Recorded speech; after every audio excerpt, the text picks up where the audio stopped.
ಬಂದ್ ಬಂದ್ ಬಂದ್. ಇಂದು ಕರ್ನಾಟಕ ರಾಜ್ಯದಾದ್ಯಂತ ಬಂದ್ಗೆ ಕರೆಯನ್ನ ಕೊಡಲಾಗಿತ್ತು. ವಾಟಾಳ್ ನಾಗರಾಜ್, ಸಾರಾ ಗೋವಿಂದು ಸೇರಿದಂತೆ ಕನ್ನಡ ಪರ ಹೋರಾಟಗಾರರನ್ನ ಅರೆಸ್ಟ್ ಮಾಡಲಾಯಿತು. ಕನ್ನಡ ಪರ ಹೋರಾಟಗಾರ ವಾಟಾಳ್ ಪಕ್ಷದ ಸಂಸ್ಥಾಪಕ ವಾಟಾಳ್ ನಾಗರಾಜ್ ಅವರನ್ನ ಪೊಲೀಸರು ವಶಕ್ಕೆ ಪಡೆದಿದ್ದಾರೆ. ಶನಿವಾರ ವಾಟಾಳ್ ನಾಗರಾಜ್ ಬಂದ್ಗೆ ಕರೆ ಕೊಟ್ಟಿದ್ದು, ರಾಜ್ಯದಾದ್ಯಂತ ಬಂದ್ಗೆ ನಿರಸ ಪ್ರತಿಕ್ರಿಯೆ ವ್ಯಕ್ತವಾಗಿತ್ತು. ಇನ್ನು ಪೊಲೀಸರು ಪ್ರತಿಭಟನೆಗಳನ್ನ ನಡೆಸದಂತೆ ವಾಟಾಳ್ ಮತ್ತಿತರ ಸಂಘಟನೆಗಳಿಗೆ ನಿನ್ನೆಯೇ ನೋಟಿಸ್ ಅನ್ನ ಜಾರಿ ಮಾಡಿದ್ರು.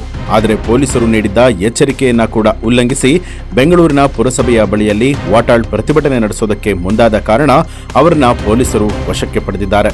ಸ್ವಾತಂತ್ರ್ಯ ಉದ್ಯಾನವನದವರೆಗೆ ಮೆರವಣಿಗೆ ಮಾಡೋದಕ್ಕೆ ಕನ್ನಡ ಪರ ಹೋರಾಟಗಾರರು ಮುಂದಾಗಿದ್ರು.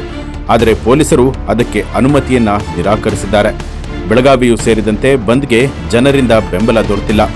ಮೈಸೂರು, ಬೆಂಗಳೂರು, ಅತ್ತಿಬೆಲೆ ಹಾಗೂ ಚಿಕ್ಕಮಗಳೂರಿನಲ್ಲಿ ಕನ್ನಡ ಪರ ಹೋರಾಟಗಾರರು ಸಾರಿಗೆ ಬಸ್ಗಳನ್ನು ತಡೆಯುವಂತಹ ಪ್ರಯತ್ನವನ್ನ ನಡೆಸಿದ್ದು, ಪೊಲೀಸರು ಅವರನ್ನ ಕೂಡ ವಶಕ್ಕೆ ಪಡೆದಿದ್ದಾರೆ.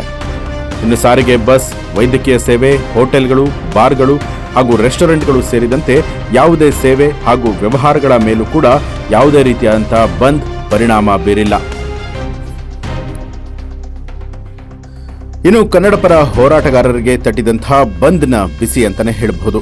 ಬಲವಂತವಾಗಿ ಬಂದ್ ಮಾಡಿಸುವವರನ್ನ ಅರೆಸ್ಟ್ ಕೂಡ ಮಾಡಲಾಗಿದೆ.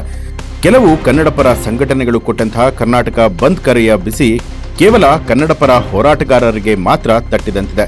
ಬೆಂಗಳೂರಿನಲ್ಲಿ ಹೋಟೆಲ್ಗಳನ್ನ ಬಂದ್ ಮಾಡಿಸೋದಕ್ಕೆ ಪ್ರಯತ್ನ ಪಟ್ಟಂತಹ ಕೆಲವರನ್ನ, ಜೊತೆಗೆ ಮೈಸೂರಲ್ಲಿ ಮೈಸೂರು ಗ್ರಾಮಾಂತರ ಸಾರಿಗೆ ಬಸ್ಗಳನ್ನ ತಡೆಯೋದಕ್ಕೆ ಪ್ರಯತ್ನ ಪಟ್ಟವರನ್ನ ಕೂಡ ಇದೀಗ ಪೊಲೀಸರು ಬಂಧಿಸಿದ್ದಾರೆ.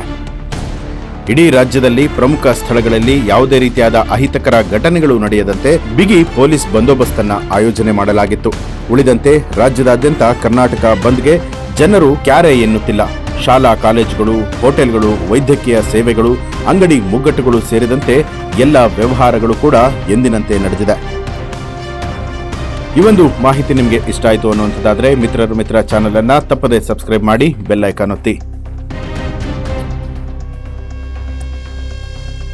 ಹೆಚ್ಚಿನ ವಿಡಿಯೋಗಳಿಗಾಗಿ ಮಿತ್ರ ಚಾನೆಲ್ ಅನ್ನ ಸಬ್ಸ್ಕ್ರೈಬ್ ಮಾಡಿ, ಬೆಲ್ ಐಕಾನ್ ಒತ್ತಿ.